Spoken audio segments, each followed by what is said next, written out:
ഇന്ന് മേത്തി പനീർ ഉണ്ടാക്കാം. മേത്തി എന്ന് പറഞ്ഞു കഴിഞ്ഞാൽ ഉലുവേലയാണ്. അതിനുവേണ്ടി 2 കെട്ട് ഉലുവേല വാങ്ങിച്ച് നല്ല വൃത്തിക്ക് കഴുകി അരിഞ്ഞു വെച്ചേക്കുന്നതാണ്. എന്നിട്ട് 1.5 തക്കാളി, ഒരു 200 ഗ്രാം പനീർ, 10 കാഷ്യൂനട്ട് ഞാൻ വെള്ളത്തിൽ ഇട്ട് വെച്ചിട്ടുണ്ട്, 2 സവാള അരിഞ്ഞത്, 1 ടേബിൾ സ്പൂൺ ഇഞ്ചി, ഒരു 10-15 ഗാർലിക്ക്, 4 പച്ചമുളക്. എന്നിട്ട് കോക്കനട്ട് മിൽക്ക് പൗഡർ വേണം. അത് തേങ്ങാപ്പാൽ പിഴിഞ്ഞെടുക്കുകയോ ഒരു 1/4 തേങ്ങയുടെ പാൽ പിഴിഞ്ഞെടുക്കുകയോ അല്ലെങ്കിൽ 3 ടേബിൾ സ്പൂൺ കോക്കനട്ട് മിൽക്ക് എടുത്ത് കലക്കി വെക്കുകയോ ചെയ്യാം. പാത്രം അടുപ്പത്ത് വെച്ച് ചൂടായി കഴിയുമ്പോൾ 1.5 ടേബിൾ സ്പൂൺ എണ്ണ ഒഴിച്ച് എണ്ണയും ചൂടാകുമ്പം 1 ടീസ്പൂൺ ജീരകം ഇട്ട് അതിലേക്ക് വെളുത്തുള്ളിയും ഇഞ്ചിയും ഇട്ട് അതൊന്ന് വാടി കഴിയുമ്പം പച്ചമുളകും സവാളയും ഇട്ട് സവാള നല്ല വൃത്തിക്ക് വഴറ്റിക്കെടുക്കണം. നമുക്ക് അതിന് വേണ്ടി ഉപ്പ് ഒഴിക്കുന്നത്, ഞാൻ കല്ലുപ്പാണ് ഇവിടെ ഉപയോഗിക്കുന്നത്. കല്ലുപ്പ് കലക്കി വെച്ചേക്കുക. നല്ലപോലെ വഴറ്റി കിട്ടുന്നതിന് വേണ്ടി നമുക്ക് അടച്ചു വെക്കാം. ആ വൈത്താണ്ട് ഇപ്പം നല്ലപോലെ വഴന്ന് വന്നിട്ടുണ്ട്.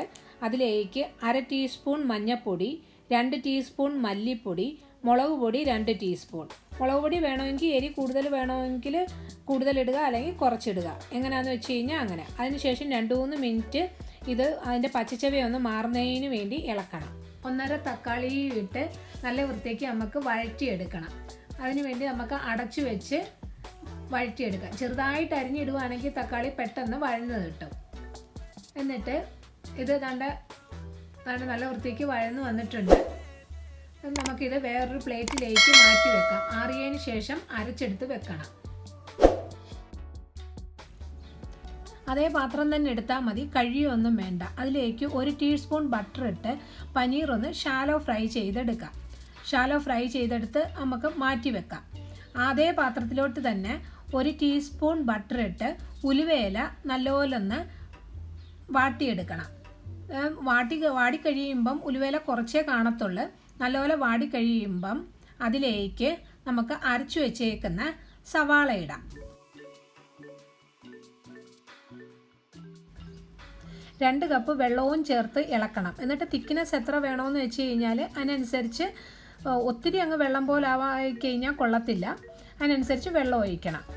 അതിലേക്ക് നമ്മൾ അരച്ചു വെച്ചേക്കുന്ന കാഷ്യൂനട്ടും ഇട്ട് ഇളക്കിയതിന് ശേഷം ഗരം മസാല 1/2 ടീസ്പൂൺ ഇടണം. അതും ഇട്ട് ഇളക്കിയതിന് ശേഷം ഒന്ന് തിളച്ച് കഴിയുമ്പം അതിലേക്ക് കോക്കനട്ട് മിൽക്ക് പൗഡർ നമ്മൾ കലക്കി വെച്ചേക്കുന്നത്, അല്ലെങ്കിൽ തേങ്ങാപ്പാൽ എന്തുവാന്ന് വെച്ച് കഴിഞ്ഞാൽ അത് ഒഴിച്ച് ഇളക്കണം. തേങ്ങാപ്പാലിന് പകരം ഫ്രഷ് ക്രീം വേണമെങ്കിലും നമുക്ക് ഉപയോഗിക്കാം.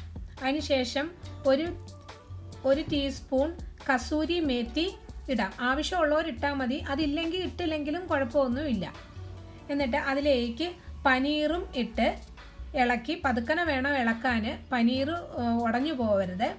ഇളക്കിയതിന് ശേഷം നല്ലപോലെ തിളച്ച് കഴിയുമ്പം മല്ലിയിലയും ഇട്ട്, കുറച്ച് മല്ലിയില, ഇപ്പം കുറച്ച് കൂടിയാലും കുറഞ്ഞാലും ഒന്നും കുഴപ്പമൊന്നുമില്ല. മല്ലിയിലയായാലും എന്നും പറഞ്ഞുകൊണ്ട് ഒത്തിരി മല്ലിയില ഇടണ്ട, കുറച്ച് മല്ലിയിലയും ഇട്ട് ഇളക്കുക. ഇനിയിപ്പം അത് റെഡി ആയിട്ടുണ്ട്. ഇനിയിപ്പം പനീറിനകത്ത് നമുക്ക് മസാലയൊക്കെ പിടിക്കാൻ വേണ്ടി അടച്ചു വെച്ച് ഏറ്റവും സിമ്മിലിട്ടേക്കണം. ഒരു 10 മിനിറ്റ് നേരം ഇങ്ങനെ ഇട്ടേക്കണം. ഇടയ്ക്കിടയ്ക്ക് തുറന്ന് നോക്കി അത് അടുക്കി പിടിക്കുന്നുണ്ടോ എന്തോന്ന് നമ്മൾ ഇളക്കി നോക്കണം. ഇത് റെഡി ആയിട്ടുണ്ട്. തിക്നെസ് കൂടുതലാണെങ്കിൽ വേണമെങ്കിൽ കുറച്ച് വെള്ളവും കൂടെ ഒഴിക്കാം. ഉലുവേല ചേർത്തെന്നും പറഞ്ഞുകൊണ്ട് ഇതിന് കയ്പൊന്നുമില്ല. എല്ലാവരും ചെയ്ത് നോക്കണം. ഇഷ്ടപ്പെട്ടെങ്കിൽ ലൈക്കും ചെയ്യണം, ഫ്രണ്ട്സിനൊക്കെ ഷെയർ ചെയ്യണം. എല്ലാവരും സബ്സ്ക്രൈബ് ചെയ്യണേ. താങ്ക്